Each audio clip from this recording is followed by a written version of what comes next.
En ce dimanche 9 janvier 2022 sur francinfo.fr, Franck aborde les titres suivants.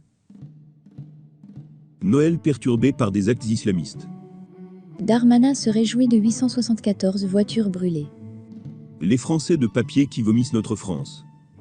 Les supporters algériens et Guimus. Retrouvons Franck Muller, bon visionnage. Bonjour à tous, bienvenue, Franck Info, ravi de vous retrouver, l'actualité vue par Franck Muller. Merci de me recevoir chez vous. Nous sommes dimanche 9 janvier.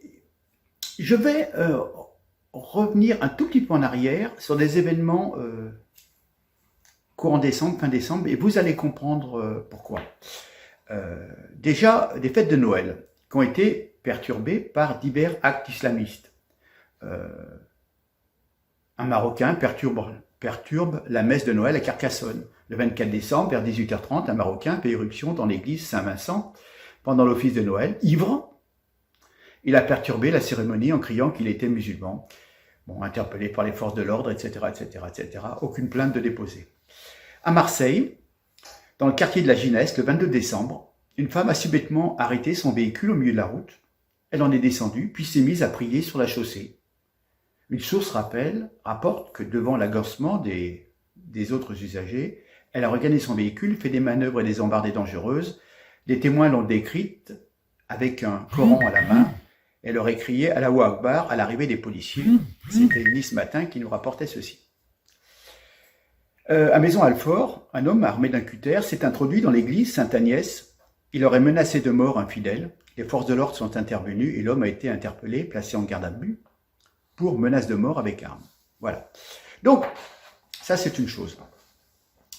Le 31 décembre, il y a eu moins de voitures brûlées que les années précédentes. C'est Gérald Darmanin qui nous informait, notre ministre de l'Intérieur, qui s'est félicité de son bilan pour la nuit de la Saint-Sylvestre. Je rappelle qu'on a quand même dû monopoliser un policier sur deux sur les effectifs. Voilà, Donc il y avait plus de 120 000, je crois, policiers. Voilà.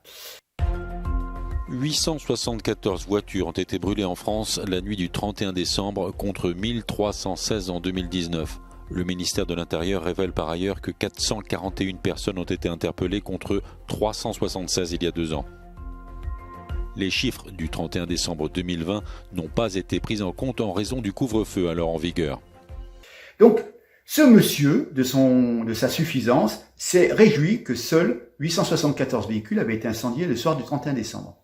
Comme si brûler des voitures était devenu une tradition le 31 décembre et qu'il fallait donner le compte chaque matin du 1er janvier. Une tradition, vous voyez, c'est comme la bûche de Noël, les vœux, la galette des rois, etc., etc. Le nombre de voitures brûlées. Voilà. 874 voitures incendiées serait une réussite digne d'être célébrée parce que les autres années c'était 1100, 1200, voilà. Mais nos dirigeants sont décidément bien déconnectés de ce que vivent les gens ordinaires. En ce début d'année, plus que jamais avant les élections, nous allons assister à une course à l'échalote des ministres de l'Intérieur et de la Justice pour vanter leur action et le bilan d'Emmanuel Macron. Mais oui, mais c'est du trompe-l'œil, on est d'accord, vous n'êtes pas dupes. D'ailleurs, le président de la République, durant son quinquennat, n'a appliqué aucune des mesures nécessaires pour rénover la justice et restaurer l'ordre. Il faut que la justice française punisse les délinquants et protège les victimes. Et pour atteindre cet objectif, il faut la réformer, franchement. Voilà, C'est pas avec des mesurettes. D'ailleurs, qui est capable de dire ce qu'a fait Éric Dupond-Moretti pour la justice depuis qu'il en est le ministre? Rien. Voilà. Donc, nous ne devons pas nous laisser prendre en otage par une politique irresponsable. Nous devons exiger de la part du prochain président de la République une réforme totale et efficace de la justice. Il est temps, vraiment temps, de nous faire entendre. L'échéance des élections approche. Malheureusement, c'est mal parti, compte tenu de la division du compatriote. Enfin bon, on en a assez du laxisme, on en a assez des voyous qui pourrissent nos villes, qui brûlent des voitures et qui ne sont jamais sanctionnés. Nous devons nous mobiliser pour obtenir que les lois protègent enfin les citoyens et que la justice soit enfin du côté des victimes et des honnêtes gens. Bien. Je vais revenir un tout petit peu avant. Rappelez-vous, l'équipe d'Algérie avait gagné une finale de la Coupe d'Afrique, je crois. C'était mi-décembre. Hein. Mais, et donc ça a été, comme d'habitude avec nos amis algériens, un sacré bordel. Mais est-ce que les Algériens ont foutu le bordel à Rome, à Barcelone, à Madrid, à Londres, Berlin, Amsterdam, après leur victoire au foot? Non, non, il n'y a qu'en France. À un moment, il faut se demander si l'État n'a pas une responsabilité pour avoir laissé se banaliser ce genre de phénomène. Comprenez-moi. On peut être heureux, effectivement, éventuellement klaxonner, mais aller faire des déprédations sur les monuments publics, casser, brûler, piller, non. Voilà. Bon.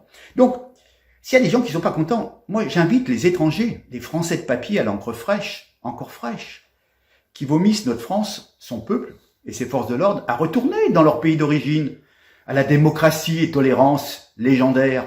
Hein? Allez-y au bled. Certainement, ils seront bien accueillis, plus heureux, bien soignés et bénéficieront de meilleures aides que celles octroyées par notre méchant pays, qui bien sûr, on le sait, est raciste. Hein? Il y a une police exemplaire dans ces pays et la justice les protégera beaucoup mieux qu'ils ne le sont en France. Hein? C'est bien connu. Hein? Quand ils seront 20 ans dans un trou au fond du désert, hein, sans doute pourront-ils tout casser lors d'une victoire de leur équipe, sans doute leur magnifique pays, hein, très démocrate, toléreront la chienlit dont ils abusent dans mon pays, et sans doute seront-ils heureux de retrouver un mode de vie et une culture qui leur manque tellement, qui nous l'impose en France, malgré nous. Hein. Ils quittent un pays pour trouver mieux, mais en fin de compte, ils s'évertuent à transformer le pays qui les a accueillis dans la chienlit et dans la pauvreté qu'ils ont connue dans leur pays d'origine. C'est quand même flagrant, c'est vraiment fort de café, c'est incroyable, enfin bref.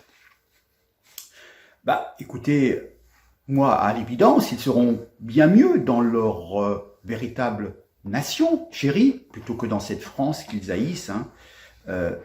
Si d'aventure, ce n'était pas le cas, je les exhorte alors de manifester dans leur pays d'origine, voire de se révolter pour établir une véritable démocratie. Hein. Et puis ils pourront toujours demander de l'aide à notre cohorte française de gauchistes, de communautaristes, des autres journalistes, associations aux droits de l'homme. Voilà, ce sont des gens qui sont plus rompus à foutre le bordel qu'à leur devoir d'ailleurs, accompagnés de la clique bien pensante et braillarde du showbiz. Et encore, si tant ils le veulent bien, ils ont le courage vraiment d'aller se battre en vrai pour la démocratie, parce que c'est tellement facile de se battre pour la démocratie en France, mais quand vous allez dans les pays totalitaires, c'est une autre histoire. Je reviendrai aussi très vite sur Gims, un chanteur que je peux apprécier les chansons, voilà. Bon, je ne connaissais pas son état civil, je crois qu'il n'a pas pu obtenir la nationalité française. Bon, ce monsieur a râlé à la télé en disant « Oui, il ne faut pas me souhaiter la bonne année, moi je suis musulman ». Alors c'est une personne d'origine congolaise qui est venue en France, je crois, très très jeune, et puis qui était chrétien et s'est converti il y a une quinzaine d'années, musulman. Mais alors, c'est le système des musulmans qui en veulent en faire plus que dans le pays d'origine. Vous voyez, en Arabie Saoudite, maintenant ils commencent à fêter le Nouvel An, ils tirent des feux d'artifice, et lui, il ne veut pas qu'on lui souhaite bonne année. Voilà, c'est pas chez nous, le prophète, il aurait pas fait comme ci, il aurait pas fait comme ça. Mais attends, tu crois que le prophète, il aurait mis une casquette et des lunettes dorées Chanel, hein, et qu'il aurait fait des messages sur YouTube? Non. Alors, si tu utilises la modernité, veux-tu comprendre que, voilà, si tu veux vivre comme les compagnons du prophète, tu fais pas de showbiz, tu vas dans le désert, tu vis de dattes et tu bois de l'eau et tu vas à d'autres dromadaires. Mais quand ces messieurs se mettent des lunettes en or, des artifices de mode Chanel, des trucs dorés de tous les côtés et qui roulent dans des voitures rutilantes, après nous faire des leçons de religion, de pureté, de sincérité musulmane, en disant non, non, mais moi, il faut pas me souhaiter la bonne année, ni Noël, c'est pas notre truc, nous, on a nos fêtes à nous. Enfin bon, je veux dire, même dans les pays arabes, on fête, voilà, c'est laïque, c'est le Nouvel An, le calendrier fonctionne comme ça. Bon, c'est tout. C'est pas... Enfin bon, c'est toujours franchement, des gens qui vivent assis sur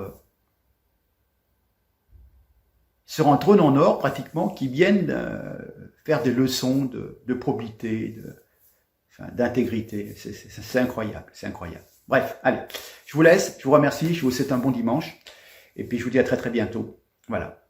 Allez, merci, et partagez. Merci. Au revoir.